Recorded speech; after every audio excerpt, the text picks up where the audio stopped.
So for beginners, whether you're left or right-handed, you first of all need to learn how to attach the yarn to your hook.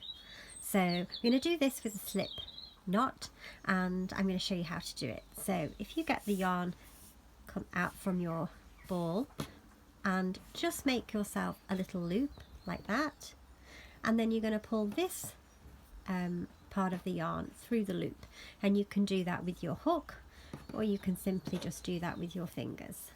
And this will work both ways, whether you're left-handed or right-handed. And you can see that I have made a knot that just slips onto my finger, and I can replace where my finger is with the hook. So I'll do it again. This time I'll put the hook through. So just make yourself a loop, get your hook, take it through the loop and bring the yarn through, and then pull both ends until it's nicely just moving along the hook, and that's your slip knot onto the hook. So I was holding it in my left hand there, so I'll do it again, and this time I'll do the same but with my right hand, and you just pull it through, and then you're ready to hold it in your right hand.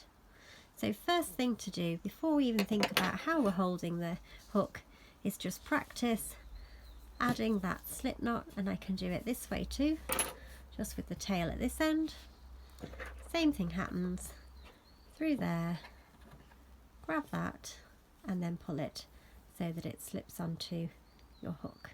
So just practice that a few times so you're confident every time you need to start off with your fresh yarn, you know how to attach it to the hook.